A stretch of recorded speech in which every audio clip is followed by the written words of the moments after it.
Nuestro Padre y nuestro Dios, gracias te damos por el privilegio de reunirnos en este lugar con el único fin de estudiar tu palabra y escuchar tu voz.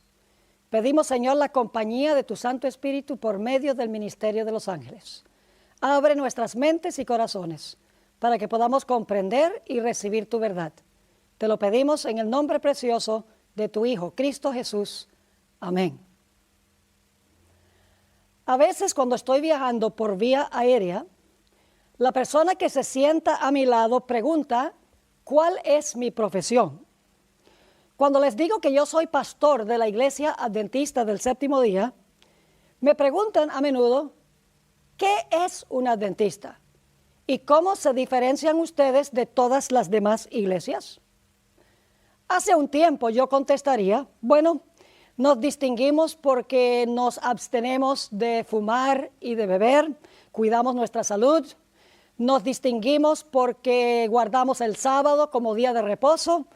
O también les decía porque nosotros creemos que los muertos cuando van al sepulcro permanecen completamente inconscientes hasta el momento de la resurrección.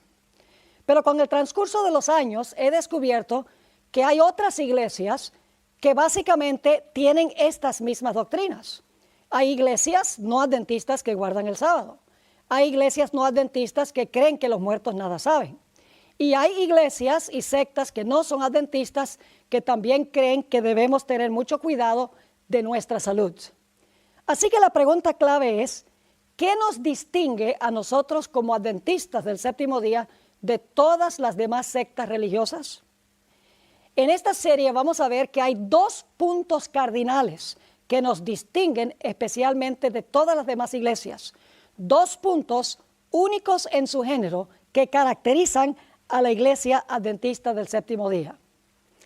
El primer concepto único de la Iglesia es el gran conflicto universal entre el bien y el mal. El enfoque de que el mal no solamente aflige a este mundo, sino es algo que aflige al universo entero. Y en segundo lugar, lo que nos distingue es el concepto del ministerio de Cristo Jesús en el santuario celestial. Ahora, básicamente todas las iglesias enseñan que el propósito primordial del plan de la salvación era salvar al hombre. Pero en esta serie de temas vamos a ver que el propósito del plan de la salvación es mucho más amplio y profundo que meramente la salvación del ser humano. Este propósito que nosotros vamos a estudiar solo se puede comprender a la luz de estos dos conceptos que mencioné hace algunos momentos.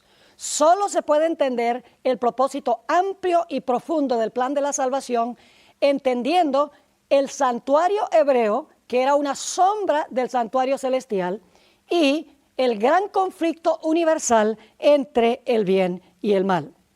En esta serie vamos a estudiar la cosmovisión de la Biblia. El santuario no es una mera doctrina de la Biblia, una doctrina entre otras. La doctrina o la creencia en cuanto al santuario en realidad es la cosmovisión de la Biblia. Es el concepto que une todos los conceptos de la Biblia. Es decir, la cosmovisión es aquel concepto que unifica todas las doctrinas y todos los aspectos de la creencia cristiana. Cada doctrina de la Biblia es como una parte de un entero. Cada doctrina le añade un color al matiz del panorama. Pero la doctrina del santuario toma todas estas partes, todos estos matices y los unifica en un cuadro hermoso.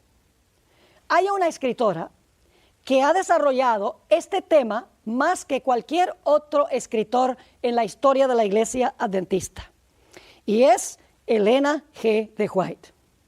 Quiero leer un par de citas que escribió esta mujer hace algo más de 100 años.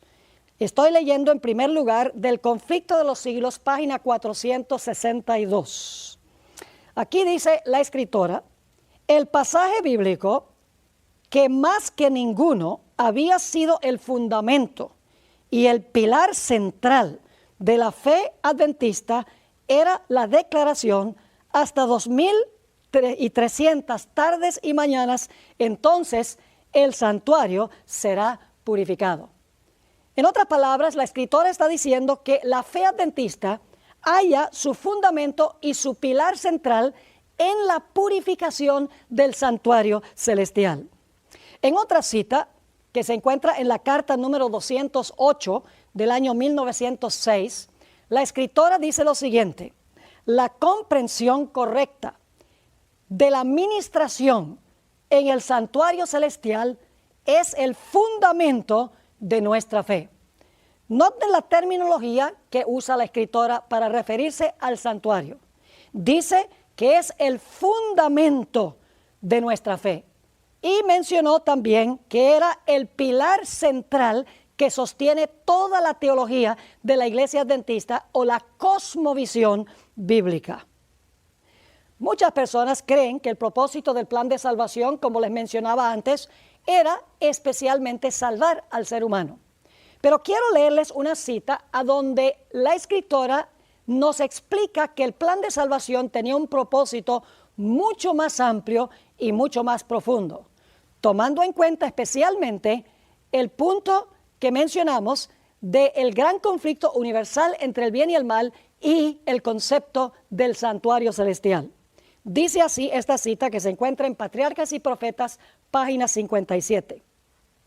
Pero el plan de redención tenía un propósito todavía más amplio y profundo que el de salvar al hombre. Fíjense, el plan de redención tenía un propósito todavía más amplio y profundo que el de salvar al hombre. Sigue diciendo, Cristo no vino a la tierra solo por este motivo.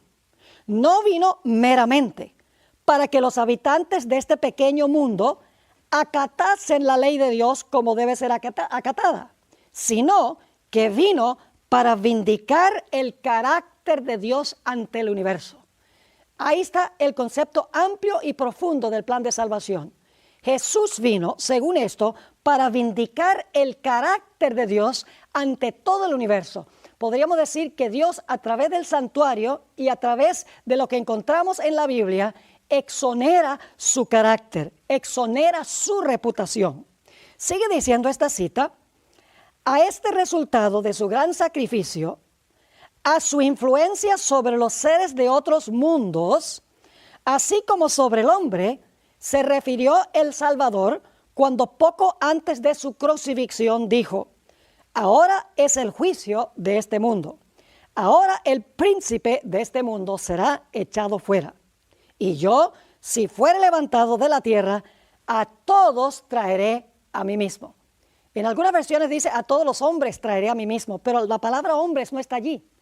En otras palabras, la muerte de Cristo iba a unificar todo el universo. Vamos a encontrar tanto lo que está en el cielo como está en la tierra. Iba a ser unido en Cristo Jesús. Se iban a aclarar las dudas en cuanto al carácter de Dios. Sigue diciendo esta cita: el acto de Cristo de morir por la salvación del hombre no solo haría accesible el cielo para los hombres, sino que ante todo el universo justificaría a Dios y a su Hijo en su trato con la rebelión de Satanás.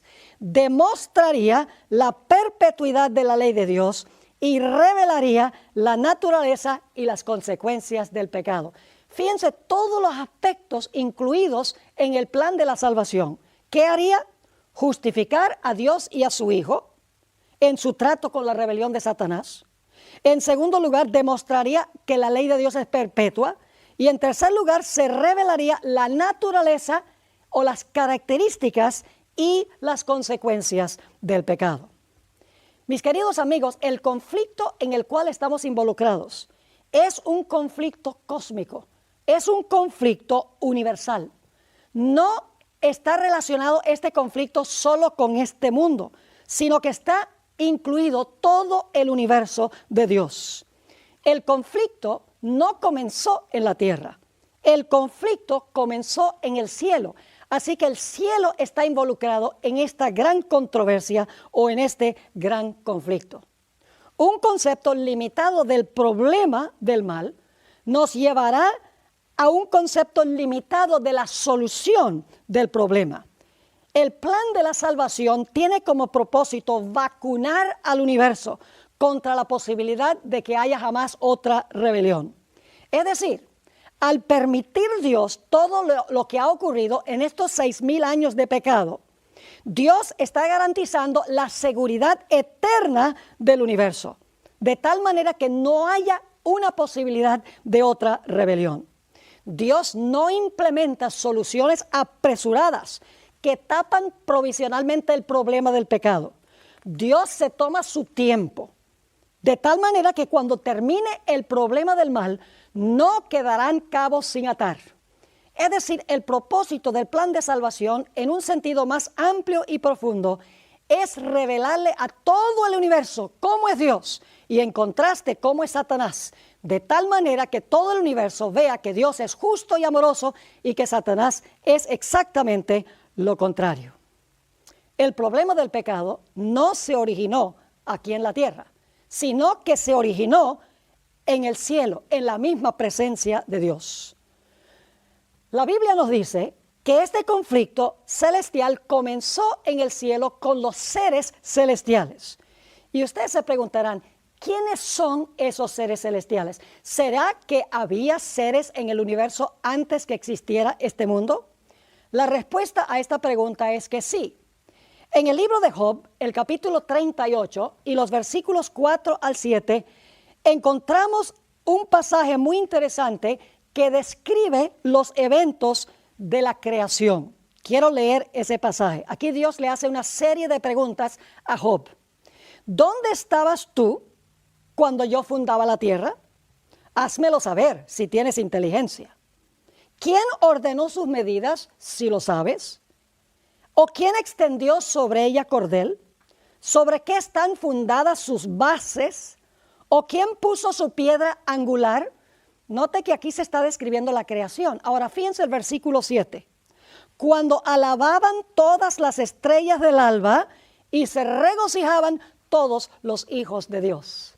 Cuando Dios creó este planeta, nos dice la Biblia que las estrellas del alba alabaron y se regocijaron todos los hijos de Dios. Se refiere aquí a los seres celestiales. Los ángeles, mis queridos amigos, no son lo que la gente piensa que son. Hoy en día se ha vuelto muy popular pensar que los ángeles son espíritus de los difuntos, que se han ido al cielo al morir la gente y entonces regresan aquí a la tierra para ayudarnos a nosotros.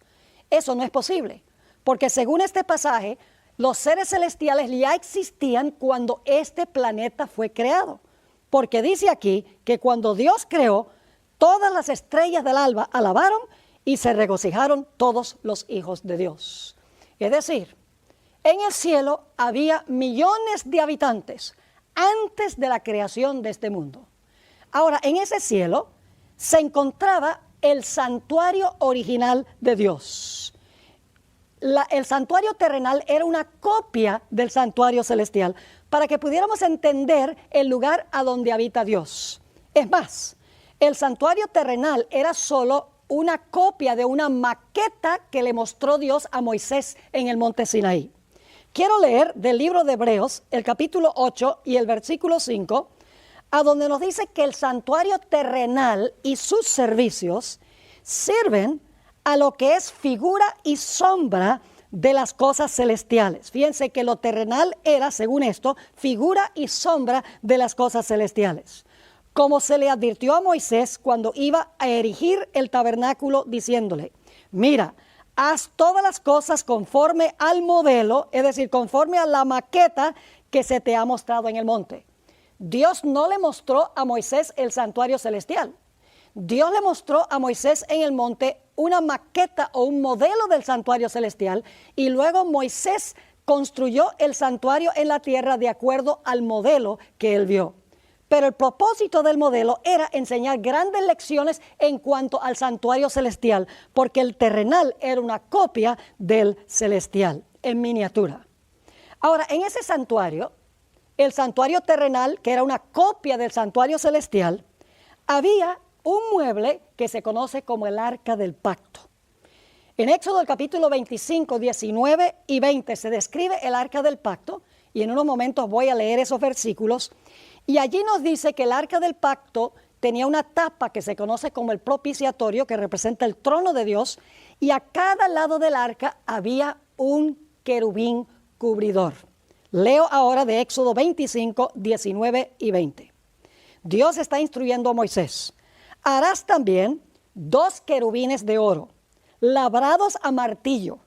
Los harás en los 2 extremos del propiciatorio. El propiciatorio es la tapa donde llegaba la Shekinah, la gloria de Dios, representando el trono de Dios. Versículo 19. Harás pues un querubín en un extremo y un querubín en el otro extremo. De una pieza con el propiciatorio harás los querubines en sus 2 extremos. Ahora escuchen la parte clave. Y los querubines extenderán por encima las alas, es decir, por encima del arca del propiciatorio, iban a extender sus alas, cubriendo con sus alas el propiciatorio. Sus rostros, el uno enfrente del otro, mirando al propiciatorio, los rostros de los querubines. Es decir, en el santuario terrenal había un arca con una tapa, el propiciatorio, ahí se manifestaba la gloriosa presencia de Dios, y en cada lado había un querubín que con sus alas cubría el propiciatorio. Ahora, ¿qué representaba esto? Esto representaba en miniatura el trono sublime de Dios en los cielos. Un trono que también tiene 2 querubines, uno a cada lado del arca celestial. Ahora quiero que notemos que uno de esos querubines que se encontraba en el santuario celestial se llamaba Lucifer. La palabra Lucifer significa portador de luz. Fue creado sin una sola mancha de pecado. Estaba en uno de los lados del arca, lo más cerca posible del trono de Dios. Era uno de los que cubría con sus alas la gloriosa presencia de Dios. Pero llegó un momento en que este personaje, Lucifer, acabado en hermosura, perfecto en todos sus caminos desde el momento de su creación, se llenó de celos en contra de Jesús, quien se sienta a la diestra de Dios. Quiero leerles una cita que encontramos en Primeros Escritos, página 145, a donde se hablan de estos celos que tuvo Lucifer en contra de Cristo Jesús. Dice allí: Satanás fue una vez un ángel a quien se honraba en el cielo, el que seguía en orden a Cristo. Su semblante, como el de otros ángeles, era benigno y denotaba felicidad. Su frente, alta y espaciosa, indicaba poderosa inteligencia. Su figura era perfecta y su porte noble y majestuoso. Así que primeramente se describe lo positivo en cuanto a este personaje, pero luego sigue diciendo la cita: pero cuando Dios dijo a su Hijo, es decir, cuando el Padre dijo al Hijo, hagamos al hombre a nuestra imagen, Satanás sintió celos de Jesús. Deseó que se le consultase acerca de la formación del hombre. Y porque esto no se hizo, se llenó de envidia, celos y odio. Deseó recibir los más altos honores después de Dios en el cielo. Así que encontramos que el primer individuo que siente estos impulsos pecaminosos fue un ser celestial, quien estaba en la misma presencia de Dios, uno de los 2 ángeles cubridores del trono de Dios, de la tapa del arca, del propiciatorio, por así decirlo. Se llenó de envidia, no primordialmente contra el Padre, sino contra su Hijo, el otro personaje que estaba allí cercano a Dios. Y por lo tanto, Lucifer se propuso de que iba a derrocar a Dios de su trono. Cuando se dio cuenta que Dios el Padre favorecía a su Hijo, y de eso vamos a hablar en unos momentos, no solamente estaba ya ensañado con Jesús, sino que estaba ensañado con el que estaba en el trono. Y así es que en Isaías 14, 12 al 14, nos dice que Lucifer se propuso en su corazón a derrocar a Dios de su trono. Y leo esos versículos. ¿Cómo caíste del cielo, oh lucero, hijo de la mañana? Cortado fuiste por tierra, tú que debilitabas a las naciones. Tú que decías en tu corazón, subiré al cielo, en lo alto, junto a las estrellas de Dios ensalzaré mi solio, o levantaré mi trono, como dicen otras versiones. y en el monte del testimonio me sentaré a los lados del norte. Sobre las alturas de las nubes subiré y seré semejante al Altísimo. Fíjense qué interesante. Dice, yo voy a ascender a los lados del norte donde está el trono de Dios. Y allí voy a levantar mi trono y seré semejante al Altísimo. Pero Lucifer, quien estaba lleno de envidia contra Jesús y también contra su padre, porque el padre consultaba a Jesús y no a él, sabía que él no podía lograr lo que él quería meramente él solo. Y por lo tanto decidió que era necesario ganar simpatizantes y ganar seguidores que lo ayudaran en su rebelión. Para esto, él tuvo que decir mentiras, porque al fin y al cabo, los seres celestiales sabían que Dios es bueno, que Dios es justo, que Dios es amoroso y que su gobierno es perfecto. Los habitantes celestiales sabían eso. Habían existido quién sabe por cuánto tiempo, pero habían visto cómo Dios gobernaba el universo. Para poder ganar simpatizantes, Lucifer tenía que mentir en cuanto a Dios. Tenía que hacer quedar mal a Dios y su gobierno y su carácter. Por eso nos dice en Juan 8 y el versículo 44, Jesús estaba hablando con los judíos de su época.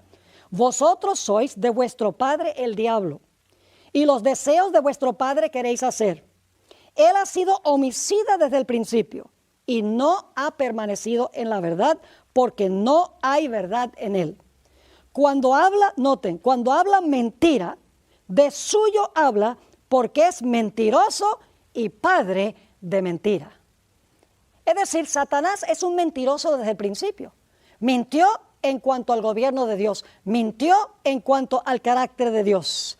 Ahora, hay un versículo muy interesante que encontramos en Ezequiel 28, 16, y si ustedes leen Ezequiel 28, ustedes van a encontrar que ahí está hablando de este mismo personaje llamado Lucifer, cómo fue creado perfecto, pero cómo se llenó de pecado por su propia elección.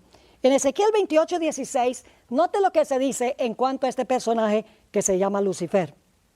Hay una palabrita muy interesante aquí que tenemos que explicar. Dice, a causa de la multitud de tus contrataciones, fuiste lleno de iniquidad y pecaste, por lo que yo te eché del monte de Dios y te arrojé de entre las piedras del fuego, oh querubín protector. Fíjense otra vez que se le llama querubín protector o querubín cubridor. ¿Qué significa la multitud de las contrataciones que tenía este personaje Lucifer? Bueno, por mucho tiempo me preguntaba en qué sentido es que Lucifer tenía una multitud de contrataciones. ¿Qué significaba eso? Y luego busqué la raíz de esta palabra en otros sitios de la Biblia. Y descubrí 2 versículos que usan la misma raíz de esta palabra que nos ayudan a entender cuál era la contratación que Lucifer estaba empleando. En Ezequiel 22 y el versículo 9 tenemos el primer versículo que explica cuáles eran las contrataciones. La palabra contrataciones significa que Lucifer estaba tratando de hacer un contrato, estaba tratando de venderle algo a los ángeles. Y la pregunta clave es, ¿qué es lo que le estaba tratando de vender? Saben que en inglés, cuando una persona dice algo que no creemos mucho, decimos, I don't buy that. Es decir, yo no compro eso. Porque la persona está tratando de vender mentiras. Ahora, quiero que noten Ezequiel 22 y el versículo 9, cómo se usa la raíz de esta palabra. Dice, hablando Dios en cuanto a Tiro, calumniadores. Esa palabra calumniadores es la misma raíz que la palabra contrataciones. Calumniadores hubo en ti para derramar sangre, y sobre los montes comieron en ti, hicieron en medio de ti perversidades. La raíz de esa palabra entonces significa calumniadores. Hay otro versículo a donde se usa la misma raíz, Levítico 19 y el versículo 16, a donde Dios le advierte a su pueblo a no hablar mal del prójimo. Dice ahí en Levítico 19 y el versículo 16, no andarás chismeando. Esa es la misma raíz de la palabra contrataciones. No andarás chismeando entre tu pueblo. No atentarás contra la vida de tu prójimo, yo Jehová. Es decir, Lucifer, sus contrataciones fueron calumniar a Dios y hablar o chismear en cuanto a Dios. Decir que Dios era injusto, que Dios no era amoroso, que Dios hacía acepción de personas. En unos momentos vamos a examinar todas las acusaciones de Satanás en contra de Dios. Una de las grandes acusaciones de Lucifer en contra de Dios tenía que ver con la ley de Dios. Lucifer decía que la ley de Dios era despótica, que Dios procuraba imponer su ley por la fuerza y que esto le quitaba libertad a los seres celestiales. Encontramos en 1 de Juan el capítulo 3 y el versículo 4 y luego voy a leer el versículo 8 para que ustedes vean que la ley de Dios estuvo involucrada en el conflicto original en el cielo. Dice en 1 de Juan 3, 4, definiendo el pecado, todo aquel que comete pecado infringe también la ley, pues el pecado es infracción de la ley. Dice en Ezequiel que Lucifer pecó. Y aquí dice que el pecado es infracción o es transgresión de la ley. Ahora, quiero que noten que Satanás o Lucifer hizo esto desde el principio. La ley de Dios no comienza en el monte Sinaí, cuando Dios le habló la ley a Israel y la escribió en tablas de piedra. Ahí no comienza, ya existía en el cielo. Sigue diciendo el versículo 8, el que practica el pecado es del diablo, porque el diablo peca desde el principio. Podríamos decir que el diablo transgrede la ley de Dios, es decir, viola o pisotea la ley de Dios, no desde el monte Sinaí, sino desde el principio. Para esto apareció el Hijo de Dios, para deshacer las obras del diablo.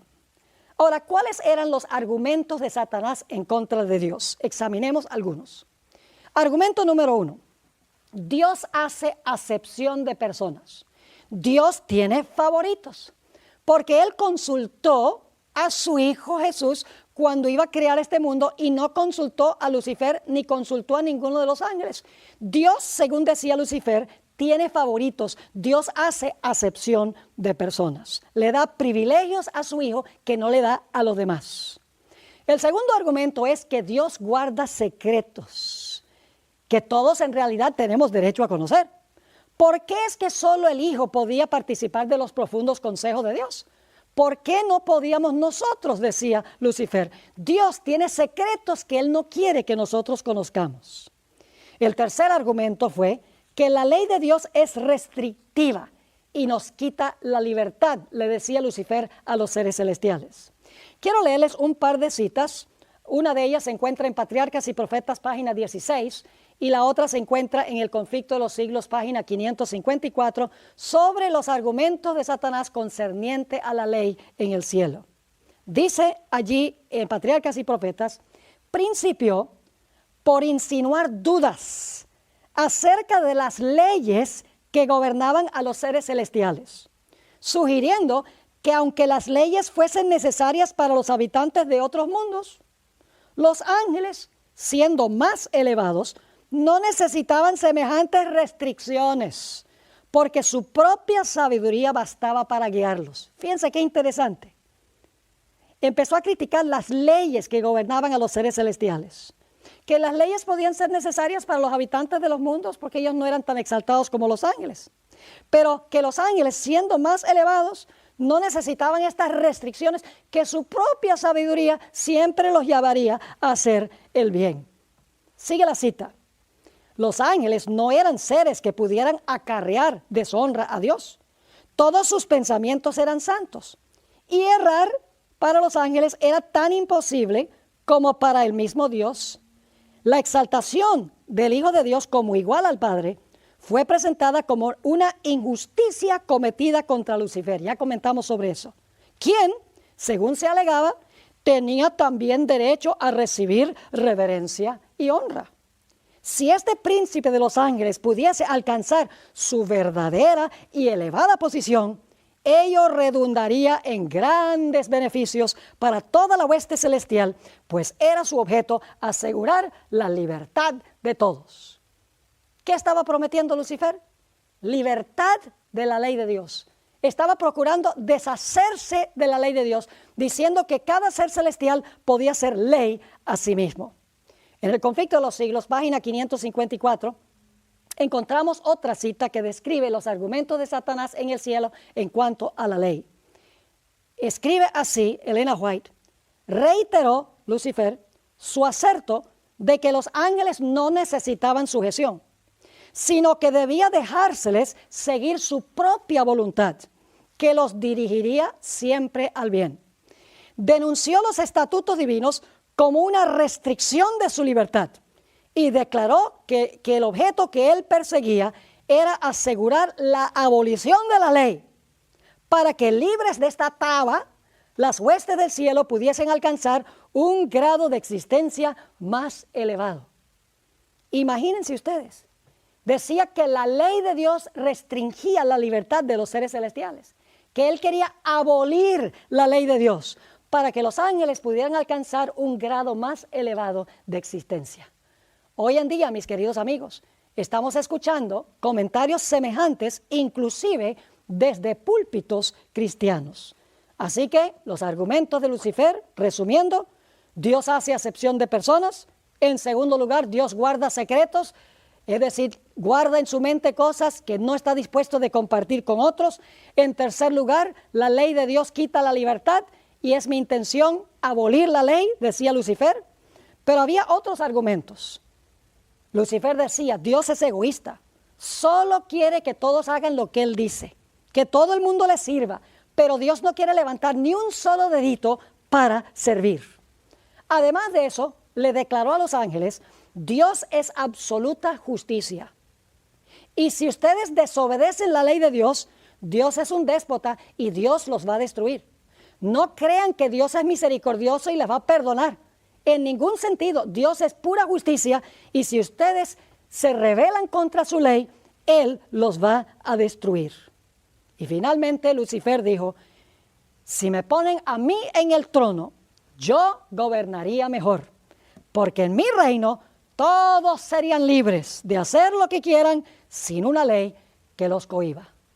Tales fueron los argumentos de Lucifer en contra de Dios. Ahora, lo interesante es que el propósito de Lucifer era ganar adeptos, era ganar seguidores, simpatizantes, para que esos simpatizantes pudieran entonces ayudarlo para derrocar a Dios y para tomar el trono. Así que Lucifer se propuso a darle a Dios un golpe militar. Y la Biblia nos dice que logró ganar para su lado una tercera parte de la hueste angélica. Mis queridos amigos y hermanos, los argumentos de Lucifer tienen que haber sido muy poderosos, aunque engañosos, tienen que haber sido convincentes. Eran erróneos, pero a veces el error una persona puede hacerlo parecer la verdad. Tienen que haber sido argumentos, sofismas muy peligrosos, porque la Biblia nos dice que logró ganar la simpatía de una tercera parte de los ángeles. Y yo estoy seguro que los ángeles que escogieron permanecer leales a Dios se preguntaban mucho en cuanto a las insinuaciones de Lucifer.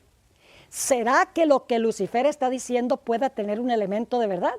¿Será que Dios hace acepción de personas, que Dios anda secreteándose, que Dios es egoísta, que la ley de Dios nos quita la libertad? Indudablemente, aún los que permanecieron fieles a Dios tenían preguntas en su mente en cuanto a las acusaciones de Lucifer. El propósito por el cual Dios permite que continúe esta trayectoria del mal es para que todas las personas puedan ver una contestación clara de Dios a estas falsas insinuaciones de Lucifer. El propósito de Dios en permitir que el conflicto siga, el propósito de Dios en el servicio del santuario es explicar el carácter que Él tiene, bueno, amoroso y justo, en contraste con el carácter malévolo de Satanás. La palabra diablo viene del griego diabolos, que significa calumniador de la reputación de otros. Ahí es que encontramos lo que leímos en Ezequiel y en Levítico el capítulo 19, a donde nos dice que no debemos andar chismeando o calumniando entre el pueblo de Dios. La palabra Satanás significa adversario o acusador. Y lo interesante es cuando aparece esta palabra Satanás, siempre es en un contexto donde Satanás está acusando a Dios. Se usa en el libro de Job, a donde Satanás está acusando a Dios por beneficiar a Job. Se usa en el libro de Zacarías, el capítulo 3, a donde está Josué, el sumo sacerdote, delante del ángel de Jehová, y Satanás está al lado de él acusándolo. Y en Apocalipsis 12 se le llama el acusador de los hermanos. Fíjense que Satanás en el cielo acusó a Dios, chismeó de Dios, habló mal de Dios, procuró desfigurar el carácter de Dios para ganar adeptos. Y la Biblia nos dice que finalmente hubo una guerra en el cielo. Esto se describe en Apocalipsis 12 y el versículo 7 al 9. Después hubo una gran batalla en el cielo. Miguel y sus ángeles luchaban contra el dragón y luchaban el dragón y sus ángeles, pero no prevalecieron. Es decir, el dragón y sus ángeles no prevalecieron, ni se halló ya lugar para ellos en el cielo. Y fue lanzado fuera el gran dragón, la serpiente antigua, que se llama Diablo y Satanás, el cual engaña al mundo entero. Fue arrojado a la tierra y sus ángeles fueron arrojados con él. Y el versículo 3 de Apocalipsis 12 nos dice que una tercera parte de las estrellas del cielo fueron echadas del cielo juntamente con Lucifer. Ahora, alguna persona podría preguntarse, ¿por qué razón es que Dios no destruyó a Lucifer inmediatamente? ¿Por qué permitió Dios que Lucifer continuara viviendo? Yo creo que la razón es obvia. Era necesario que Dios le diera tiempo a Lucifer para demostrar en forma práctica los principios de su gobierno. Es decir, Satanás debía darse la posibilidad de implementar sus planes y sus métodos para que todo el universo pudiese ver el fruto del estilo de gobierno que él quería implementar a nivel de todo el universo. Si Dios hubiera destruido a Lucifer inmediatamente, los seres celestiales probablemente hubieran servido a Dios por temor, porque hubieran dicho, fíjese, Lucifer dijo que Dios es pura justicia, que si alguien lo contraría, Dios lo destruye, y fíjese, Lucifer contrarió a Dios y mira, Dios lo destruyó. Los seres celestiales tal vez hubieran continuado sirviendo a Dios, pero le hubieran servido por temor y no por amor.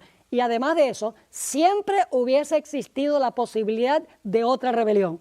Así que Dios sencillamente dijo, yo voy a permitir que Lucifer implemente sus planes de gobierno. Yo voy a permitir que él exhiba la clase de gobierno que él quería implementar. Y cuando todos vean el contraste entre el estilo de gobierno de él y el estilo de gobierno mío, todos se darán cuenta que mi estilo de gobierno es el mejor. El problema es que Satanás fue echado del cielo, pero no tenía un cuartel desde el cual él podía desarrollar los principios de su gobierno. Necesitaba tener una capital, por así decirlo, con seres a donde él pudiera implementar el estilo de gobierno que él decía que era mejor que el gobierno de Dios. Por eso la Biblia nos dice que Dios, a través de su Hijo, decidieron seguir adelante con el plan de crear a nuestros primeros padres, a Adán y a Eva. ¿Podría Dios haber dicho, no, este asunto de la rebelión de Lucifer debe llevarnos a cambiar el plan? No hagamos al hombre y a la mujer. Pero Dios decidió continuar con el plan. Cuando Dios creó a Adán y Eva, Satanás se saboreó y dijo, si yo puedo lograr vencer a Adán y a Eva, pero especialmente a Adán como padre y representante de la raza humana, entonces yo puedo sentarme en el trono del mundo porque ahora Adán será mi siervo por haberme aceptado a mí como su Señor, y yo voy a tener un cuartel de operaciones desde el cual llevar adelante mi plan de gobierno en contra del gobierno de Dios. Así que Satanás se propuso de que iba a hacer caer a Adán y a Eva, y que al quitar a Adán de su trono, Satanás iba a poder ocupar el trono, iba a tener su territorio desde el cual llevar adelante su rebelión contra Dios y para revelar su estilo de gobierno. Así fue que Dios colocó un árbol en medio del huerto, el árbol de la ciencia del bien y del mal. El propósito de este árbol era probar la lealtad de Adán y Eva, darles libre albedrío. Dios les dijo, yo quiero que ustedes escojan servirme, porque el amor exige que se tenga libre albedrío. Así que yo coloco el árbol. No coman de ese árbol, porque si comen del árbol van a morir.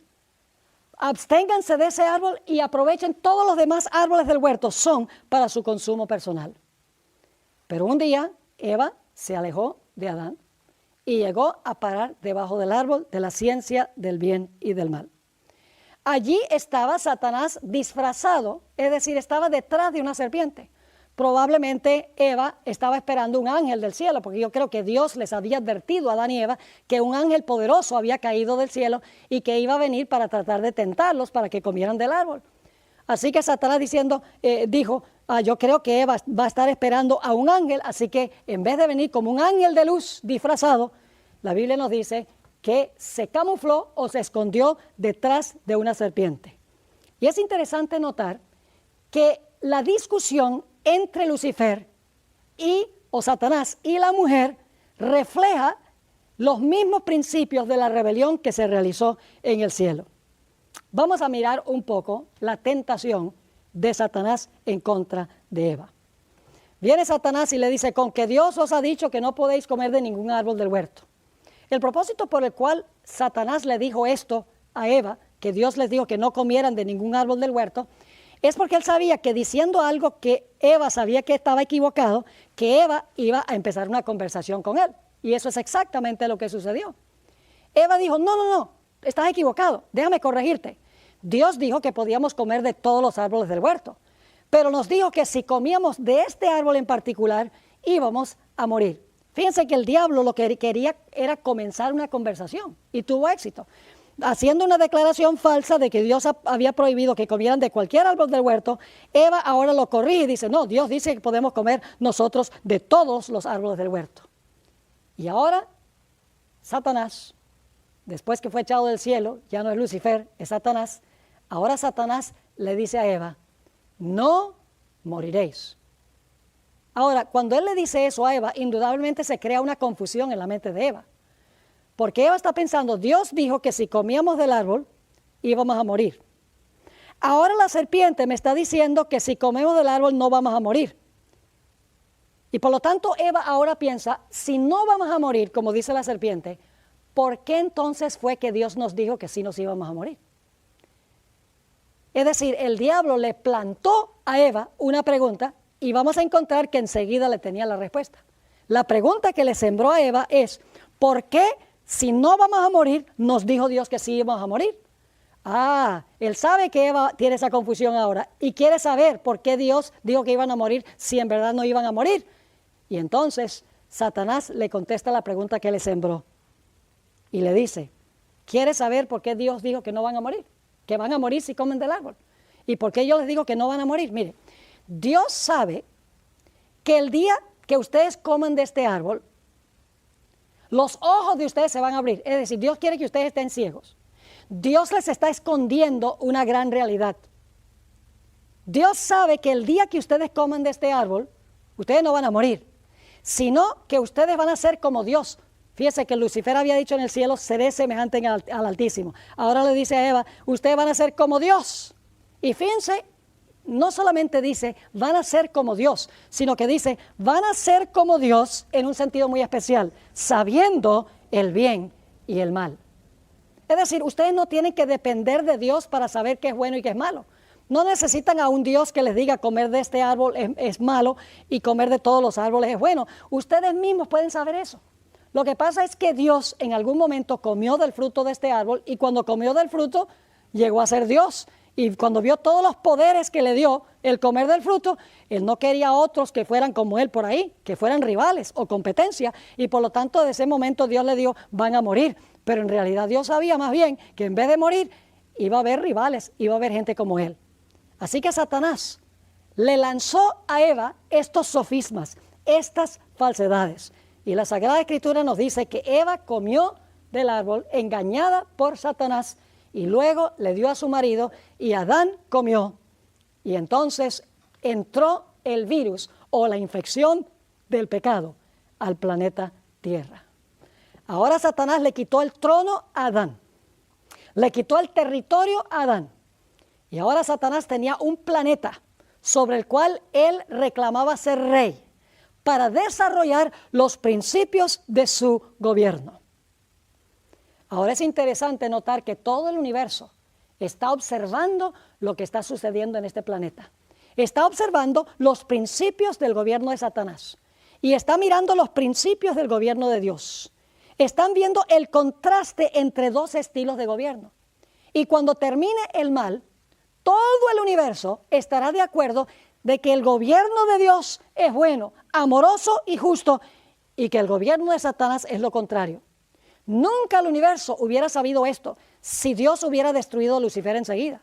Si Dios no hubiera permitido que el pecado continuara madurando y produciendo su fruto, siempre habrían existido dudas y preguntas en las mentes de los seres celestiales. El propósito de Dios en permitir que el mal madure es para que todo el universo pueda ver el contraste entre el carácter de Dios y el carácter de Satanás, y finalmente todos confiesen que Dios es bueno y justo y amoroso, y Satanás es malo, injusto y falto de amor. El universo está observando el estilo de gobierno de Dios y de Satanás. Y Dios quiere que todo el universo vea el contraste entre los dos sistemas.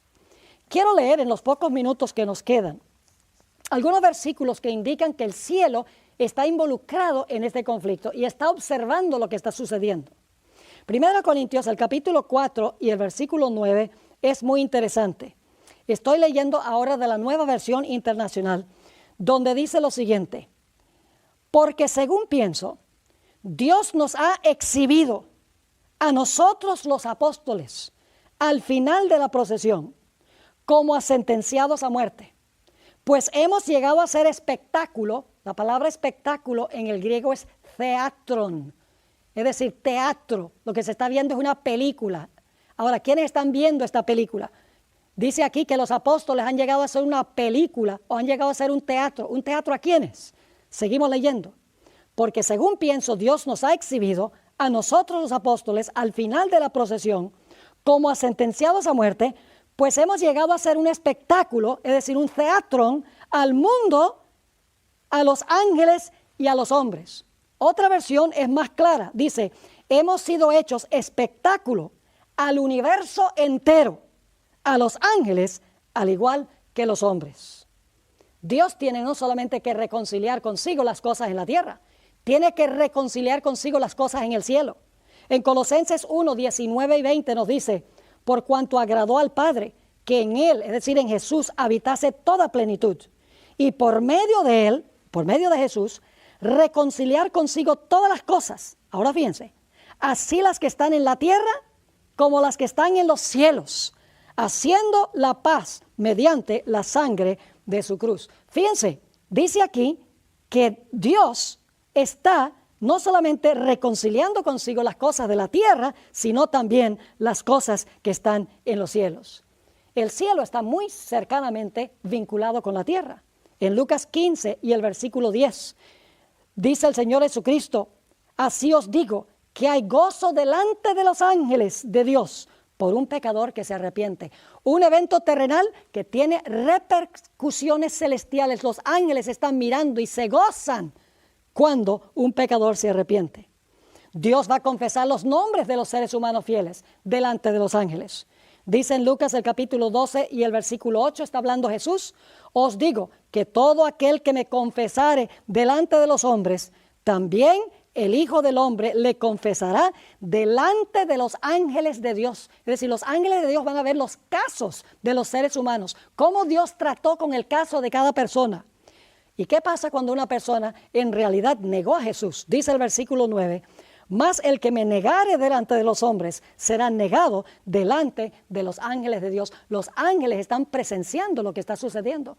Dios le va a mostrar a los ángeles el caso de cada ser humano, los que se salvan y los que se pierden. Y todo el cielo va a estar acorde que Dios decidió correctamente en cada caso. No van a quedar cabos sin atar. En Apocalipsis el capítulo 3 y el versículo 5 nos dice: el que venciere será vestido de vestiduras blancas, y no borraré su nombre del libro de la vida. Y ahora escuchen: y confesaré su nombre delante de mi Padre y delante de sus ángeles. Nuevamente, la tierra y el cielo están interconectados. Los ángeles están viendo lo que está pasando aquí. En 1 de Pedro, el capítulo 1 y el versículo 12, está hablando de los profetas del Antiguo Testamento que estaban mirando ansiosamente hacia el futuro, hacia la venida del Mesías. Y dice allí: a estos, es decir, a los profetas, se les reveló que no para sí mismos, sino para nosotros, administraban las cosas que ahora os son anunciadas por los que han predicado el Evangelio por el Espíritu Santo enviado del cielo. Y ahora fíjense lo que dice. Ese Evangelio no solamente es para esta tierra. Los mismos ángeles desean entender el Evangelio. Dice la última parte de este versículo, cosas en las cuales anhelan mirar los ángeles. Es decir, mis queridos amigos, el gran conflicto entre el bien y el mal no tiene que ver solo con este mundo. Dios tiene que resolver un problema cósmico universal. Tiene que resolver un problema que comenzó en el cielo. Tiene que responder a todas las dudas que tienen los seres celestiales. Toda esa cizaña que sembró Lucifer en las mentes. Todo eso tiene que aclararse. Tiene que mostrarse el contraste entre estos dos estilos de gobierno. ¿Y saben lo que es interesante? Dios resuelve este problema. Dios revela su carácter y el contraste del carácter de Satanás por medio del santuario hebreo, que era una sombra del santuario celestial. Es decir, el propósito del santuario es mostrar los pasos que Dios toma para resolver el problema del pecado paso por paso. Y en el transcurso de este temario vamos a seguir a Cristo a través del santuario y vamos a ver cómo Cristo resuelve a cada paso el problema del mal para que finalmente todo el universo esté en perfecta armonía. Nuestro Padre y nuestro Dios, gracias te damos por el privilegio de reunirnos en este lugar con el único fin de estudiar tu palabra y escuchar tu voz. Pedimos, Señor, la compañía de tu Santo Espíritu por medio del ministerio de los ángeles. Abre nuestras mentes y corazones para que podamos comprender y recibir tu verdad. Te lo pedimos en el nombre precioso de tu Hijo, Cristo Jesús. Amén. A veces cuando estoy viajando por vía aérea, la persona que se sienta a mi lado pregunta, ¿cuál es mi profesión? Cuando les digo que yo soy pastor de la Iglesia Adventista del Séptimo Día, me preguntan a menudo, ¿qué es un adventista? ¿Y cómo se diferencian ustedes de todas las demás iglesias? Hace un tiempo yo contestaría, bueno, nos distinguimos porque nos abstenemos de fumar y de beber, cuidamos nuestra salud, nos distinguimos porque guardamos el sábado como día de reposo, o también les decía porque nosotros creemos que los muertos cuando van al sepulcro permanecen completamente inconscientes hasta el momento de la resurrección.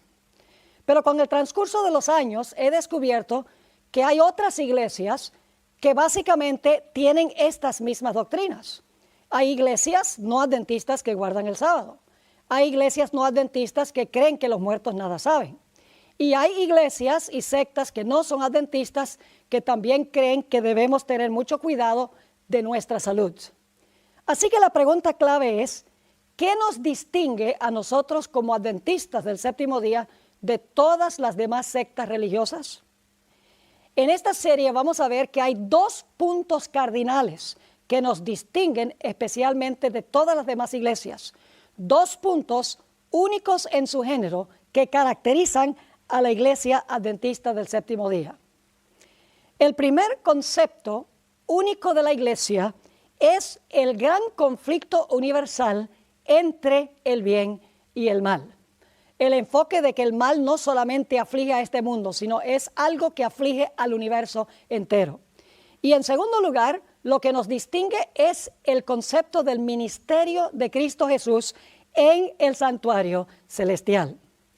Ahora, básicamente todas las iglesias enseñan que el propósito primordial del plan de la salvación era salvar al hombre. Pero en esta serie de temas vamos a ver que el propósito del plan de la salvación es mucho más amplio y profundo que meramente la salvación del ser humano. Este propósito que nosotros vamos a estudiar solo se puede comprender a la luz de estos dos conceptos que mencioné hace algunos momentos. Solo se puede entender el propósito amplio y profundo del plan de la salvación entendiendo el santuario hebreo, que era una sombra del santuario celestial, y el gran conflicto universal entre el bien y el mal. En esta serie vamos a estudiar la cosmovisión de la Biblia. El santuario no es una mera doctrina de la Biblia, una doctrina entre otras. La doctrina o la creencia en cuanto al santuario en realidad es la cosmovisión de la Biblia. Es el concepto que une todos los conceptos de la Biblia. Es decir, la cosmovisión es aquel concepto que unifica todas las doctrinas y todos los aspectos de la creencia cristiana. Cada doctrina de la Biblia es como una parte de un entero. Cada doctrina le añade un color al matiz del panorama. Pero la doctrina del santuario toma todas estas partes, todos estos matices y los unifica en un cuadro hermoso. Hay una escritora que ha desarrollado este tema más que cualquier otro escritor en la historia de la Iglesia Adventista, y es Elena G. de White. Quiero leer un par de citas que escribió esta mujer hace algo más de 100 años. Estoy leyendo en primer lugar del Conflicto de los Siglos, página 462. Aquí dice la escritora: el pasaje bíblico que más que ninguno había sido el fundamento y el pilar central de la fe adventista era la declaración: hasta 2300 tardes y mañanas, entonces el santuario será purificado.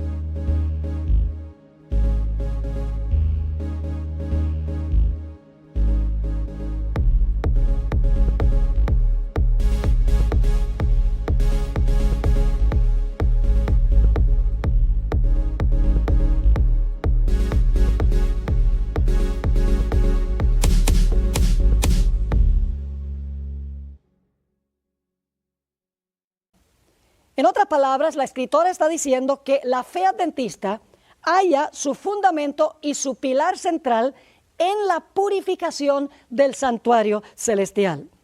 En otra cita, que se encuentra en la carta número 208 del año 1906, la escritora dice lo siguiente: la comprensión correcta de la ministración en el santuario celestial es el fundamento de nuestra fe.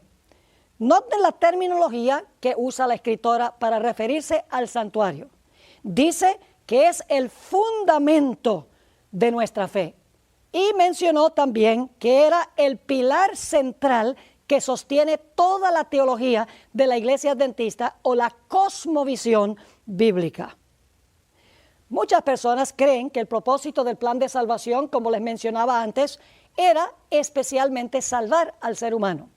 Pero quiero leerles una cita a donde la escritora nos explica que el plan de salvación tenía un propósito mucho más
Emerging from the silence, a warrior's rise begins.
Amplio